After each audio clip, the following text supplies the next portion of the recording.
college and in the class of 2010 with a bachelor in theology. The motivation behind the emotional cleansing is her personal journey of pain and rejection. So if we can give a round of applause, that's enough.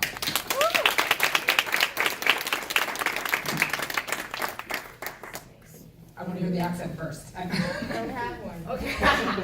How are you all doing? Hello. I am sleepy, so y'all don't participate today, okay? I have been in the Queens, New York airport all night long, and so I'm really wanting to lay on this floor right now and go to sleep. Emotional wellness? Yes, go ahead. Did you say you did not have an accent?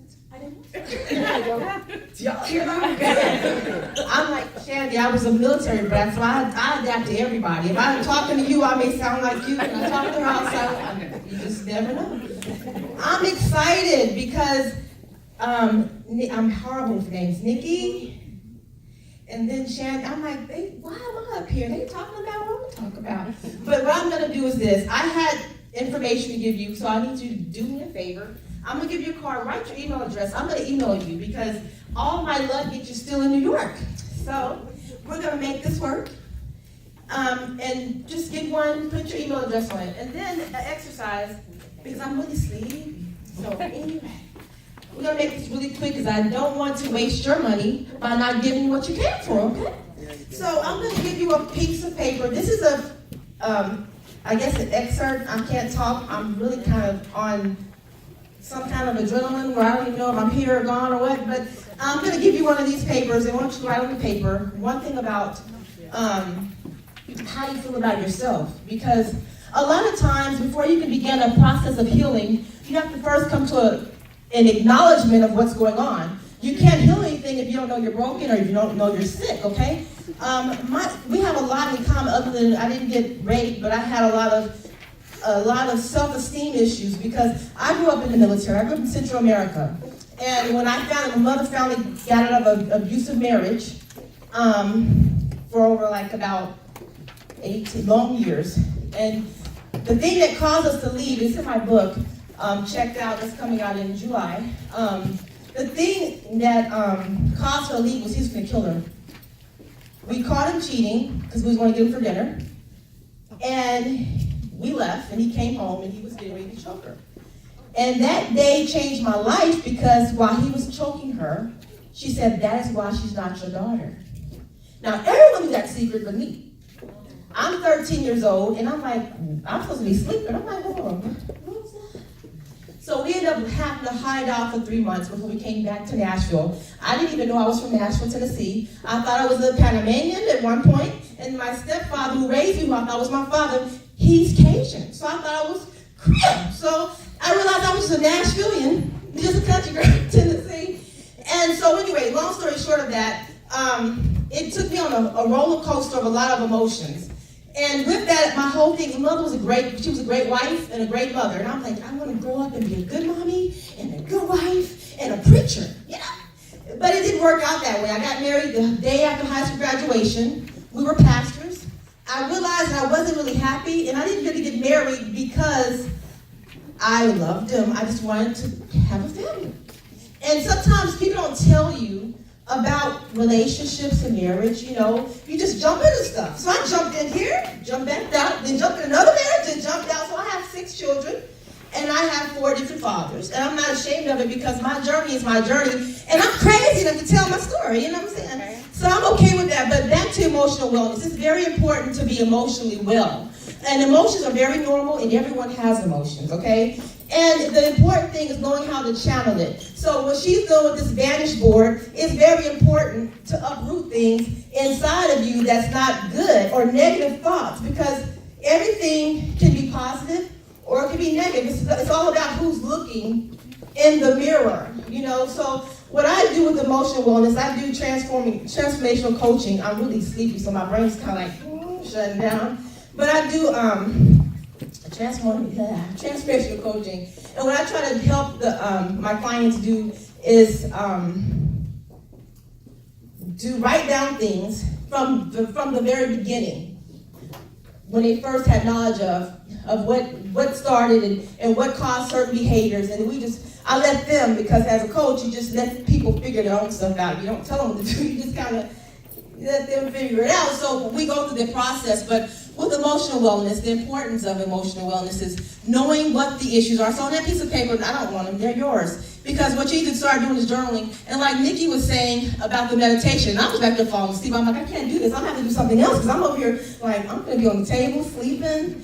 And so I couldn't do it. But sometimes we don't have the meditation music, so we can always go to YouTube. I'm quite sure everyone has internet of some sort and access to YouTube. And on YouTube, they have, my brain is gone, but 432, is it 432 hertz? Is that?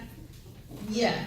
And that's a good form of meditation. If you've never, like, I don't know anything about meditation, Nikki came and gave us something, but I don't have that music. I'm not going to buy a CD, that's crazy. You can get it for free. Go on the internet, Google it, and it tells you how to raise your vibrations, okay? Raising your vibrations is very important because in order to be able to go to the next level in life, we have to elevate ourselves. And you have to elevate your mind first. So in that, in order to be healthy emotionally, your mind must be elevated. Now, in the event of non-elevation, I came in town excited about seeing Mika on yesterday. Okay? I get to the airport, everything's mapped out. I'm very funny about everything being mapped out. Okay? Got my backpack, I got my table stuff, I got my shirts that I'm selling, I got my bags, and they all lined up in the bag, right? So I'm thinking, okay, I'm gonna go, got my kids situated at the airport 2 hours early, and they delayed the flight. I'm thinking, okay, 4:40, cool. Then they delayed it again. I'm like, okay, 5 o'clock, cool. Not knowing because I haven't done the international travel. This is my first time. Thank you, Mika. I said I wanted to be international. We all met. Shandi, I'm horrible with names. We met, and Mika, we met at Speaking Right to Make Millions. And when I saw her, she just needed a lift to LA. And I was like, hey, I want to come to Canada and speak. She's like, well, come on. I'm like, yeah. I'm like, yeah, she's not going to really invite me. So when she emailed me and talked to me last year, I'm like, yeah, I'll be there. And so much happened in my life, you know, between the time we communicated about me being there and me actually coming. So it was like the opportunity arose, but I had none of the things matched to make me come. So things happened for me to get here, but at the end of the day, get back to the story, because I'm a talker and then I'm sleepy, so I'll probably be rattling off, saying all kinds of stuff. So forgive me, please. So finally, we board and get to New York. And the plane that I'm supposed to get on to get to Canada has already left. So they tell me, you have to catch your flight at 7 a.m. at WestJet. And I'm like, do what? Like, hold on, wait a minute. Like, I gotta be there today, like not tomorrow. It's like something you could do about it. I'm thinking, so where am I gonna stay? And so you can pay for a hotel. I said, no, I'm not gonna leave the airport because I don't want to take a chance. I came just for this. I didn't come to be like just hanging out. I have an agenda. I have 6 kids. A daughter just had a wreck on Wednesday, total loss of car, and then discovered while at the airport, my son had a wreck with my other children in the car, and they could have died. So my point I'm making is, all this is normal to be upset, frazzled, but I'm cool. I'm like, it's all good. They're alive. They're well. No one died. And then my son had a friend in the car. There was a lot of other stuff going on where they could have gotten arrested. And I'm thinking, what are you thinking? You're my son. I got a name out here. You can't be doing stuff like that. But I was really cool. And it wasn't because I'm just perfect. It's because I learned how to write down stuff. I learned how to meditate. I learned how to do things that rise me. I can't, like I said, I can't talk, but to change my mindset. We have to learn how to, in order to do better, in order to get emotional wellness, because things are going to happen. We can't stop it. Life is going to happen. Something that the beautiful woman said about life is, I wrote it down and I don't have it with me, but she was saying life is hard or something. You said life is, what did you say about life? It's stressful. And I didn't thank you. She said life is stressful, and I wrote it down, and I said, we need to start changing our talk. Life can be stressful, but we have the power to make it different. I could have taken that situation and said, man, I should have came. It must have been a sign. I didn't have the money anyway. I could have did all of that. But I said, well, praise God, my kids are healthy. Didn't nobody die. Didn't nobody go to jail. My daughter had a wreck on Wednesday, told us because she's a brat. She's 22, and she's like, oh my God, my car is wrecked. I'm like, girl, shut up. Like, you could have been dead. They could have called me at 11:30 and said, said, Miss Hudson, come identify your daughter, or she's in a coma, she's up there fussing. I'm like, girl, you got no shoes on, your face is all red, and and your car is gone, but that could have been you. The grace of God protected you. So what I'm saying is, we have to learn. We have to make a conscious effort. And that's what emotional wellness is all about. It's important. If we have to make a conscious effort to say, hey, even though things look bad, even though things are going a way that I have no control over, I have to make it a positive situation. And the sooner you make it positive, it just flows that way. We have the power to control our destiny and our situations. If I would have gotten all negative, I wouldn't meet all you beautiful people. I would be grumpy and disgruntled.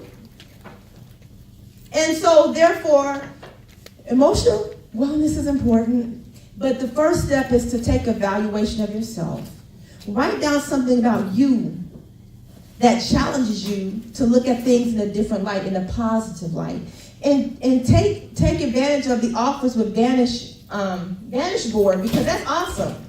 Taking stuff and writing it down, that's why the papers are there. Just write stuff down and get in the habit of journaling or writing down so you can get stuff up out of you, because we all have things. I was told I was ugly, hunchback, and everything, and the same person told me that. She's like overweight. She's my cousin. She's overweight, and she has a disabled kid, and she tells me every day, "You're beautiful. I'm proud of you." And I don't hate her, but I'm thinking, man, if I would have had a different attitude and was negative, then I couldn't be looking this good with 6 kids, okay? And I have on Mika's skirt, dog. It's crazy. My clothes are somewhere else. So thank you, Mika, for letting me wear your clothes. Thank you, Paul, but thank you. Thank you all for giving me your time. I'm sorry I didn't give you everything, but give me your email addresses. I'll make sure that what I was going to present to you properly, you'll have it in email form, okay? All right.